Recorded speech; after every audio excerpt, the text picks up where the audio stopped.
Hello students, आज हम सीखने वाले हैं हेरोन्स फार्मूला के बारे में। हेरोन्स फार्मूला जो कि एक मैथमेटिशियन हीरो के द्वारा दिया गया था, जो कि यूज़ किया जाता है किसी भी ट्राइंगल का एरिया फाइंड करने के लिए। अब आप कहेंगे कि एरिया ऑफ ट्राइंगल फाइंड करने के लिए हमारे पास में एक फार्मूला ऑलरेडी है, जो कि है area of triangle is equal to half multiply base multiply height।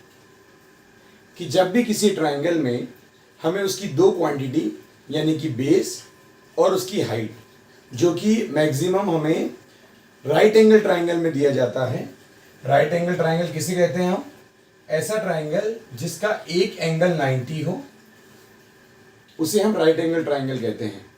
तो राइट एंगल ट्राइंगल में जो हमारे पास में एक साइड होती है उसे बेस कहते हैं, और जो 90 के सामने होती है वो हम उसे हाइपोटेन्यूस कहते हैं, और जो उसके पास में एक और साइड जो हमारी बचती है उसे अपन बोलते हैं परपेंडिकुलर।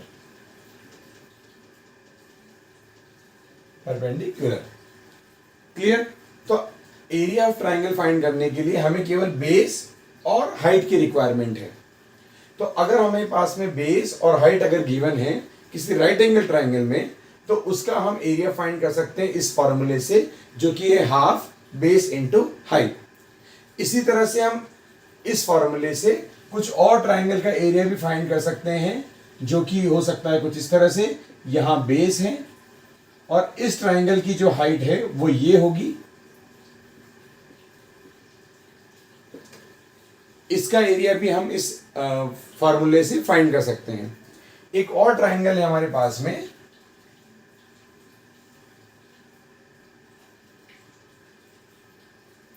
इस ट्राइंगल में ये हमारा बेस है, और हाइट क्योंकि हम हर जगह परपेंडिकुलर हाइट ले रहे हैं, तो इस ट्राइंगल में भी हम परपेंडिकुलर हाइट लेंगे, जो कि इस बेस तक होगा।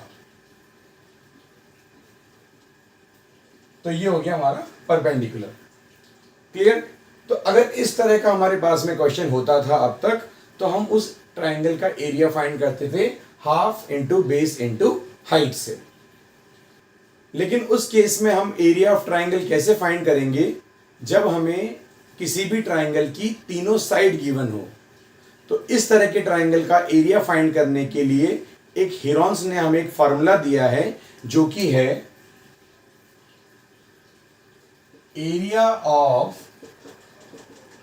Triangle is equal to square root of S minus A, S minus B, S minus C, और इस कंप्लीट इस पूरे फॉर्मूले का स्क्वायर रूट।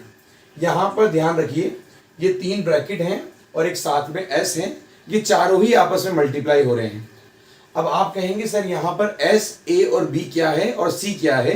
तो उसके लिए आप देखिए, कोई भी एक ट्राइंगल जिसमें तीन साइड होती है, सपोज हम इसका नाम दे सकते हैं यहाँ पर ए, बी, सी, जो कि इसके वर्टेक्स हैं, और किसी भी कॉर्नर के सामने वाली साइड को भी हम नाम दे सकते हैं। सपोज इसके सामने जो साइड है वो है ए,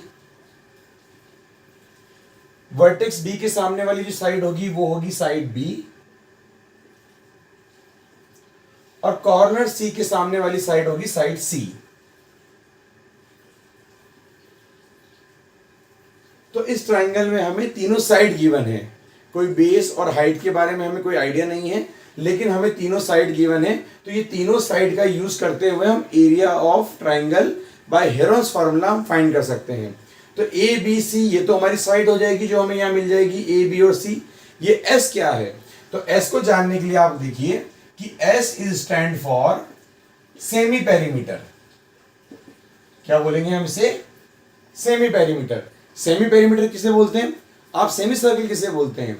सर्कल का अगर हम हाफ पार्ट करते हैं तो उसे हम सेमी सर्कल बोलते हैं।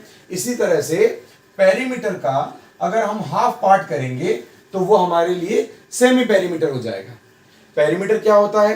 पेरीमीटर हम बोलते हैं किसी भी शेप की बाउंड्री का सम। तो यहां हम बात किसके लिए कर रहे हैं, ट्राइंगल के लिए, और ट्राइंगल के अंदर बाउंड्री कितनी है 3।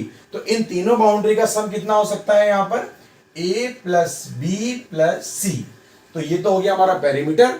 और क्योंकि हमें सेमी पेरीमीटर फाइंड करना है, तो सेमी पेरीमीटर फाइंड करने के लिए हमें पेरीमीटर को डिवाइड करना पड़ेगा 2 से। तो इस तरह से हम यहां से s को सॉल्व करने वाले हैं, और इस s की वैल्यू जो भी यहां पर आने वाली है उसे हम इस फार्मूले में पुट कर देंगे और उसे सॉल्व करेंगे। आपको ये फार्मूला समझ में आया। अब हम इसके बाद में एक एग्जांपल ट्राई करते हैं।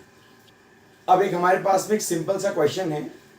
इसके अंदर कहा गया है कि एक ट्राइंगल है और हमारे पास में उस ट्राइंगल के अंदर तीनों साइड दी हुई है, और इन तीनों साइड का सिंपली हमें यूज करके एरिया ऑफ ट्राइंगल फाइंड करना है। तो सबसे पहले आप इस क्वेश्चन को करने के लिए एक डायग्राम बना सकते हैं। उस डायग्राम के अंदर आप तीनों साइड को शो कर सकते हैं। डायग्राम रफली भी आप बना सकते हैं, इससे हमें थोड़ा क्वेश्चन इजी हो जाएगा। तो यहाँ पर इसकी जो एक साइड है वो है 5, और एक साइड जो है उसकी वो हो जाएगी हमारे पास में 12, और एक साइड जो हो जाएगी हमारे पास में 15।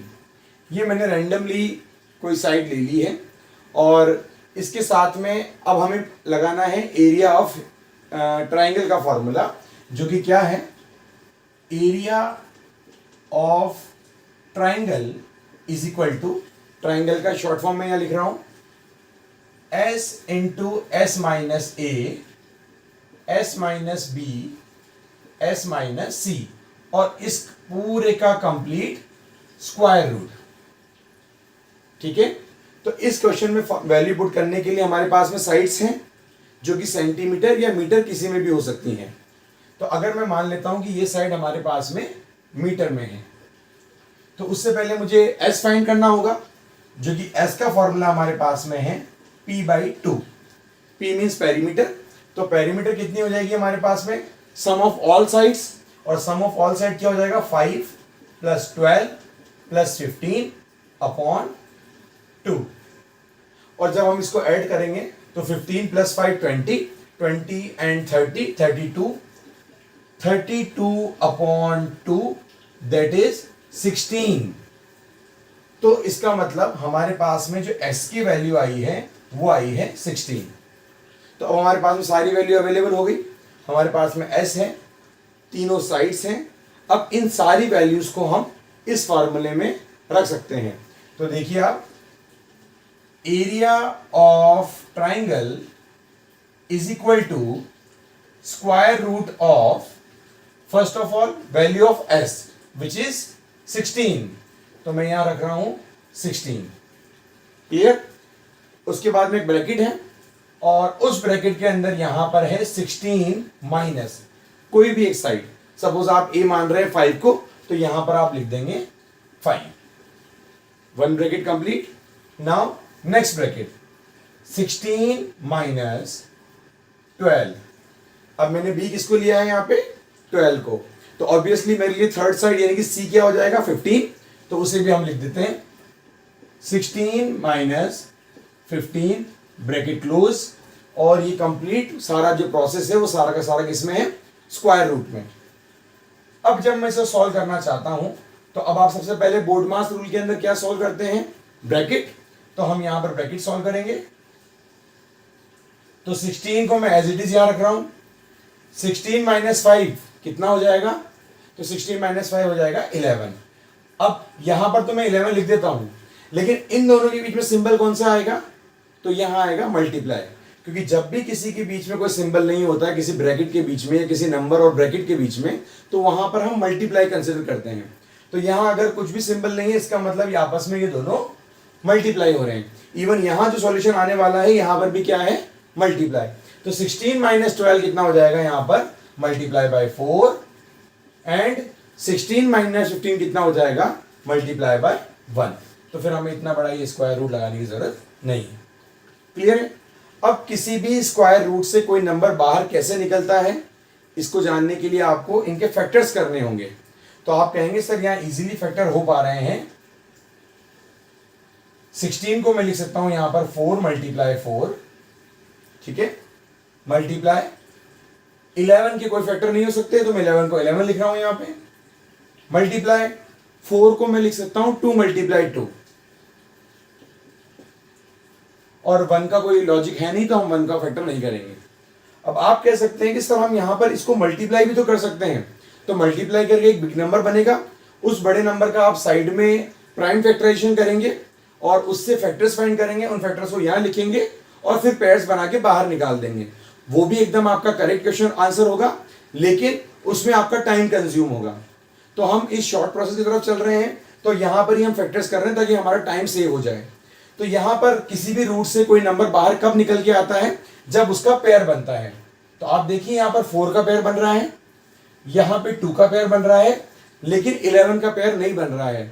तो जिसका पेयर नहीं बन रहा है उसको हम रूट के अंदर एज इट इज लीव कर सकते हैं।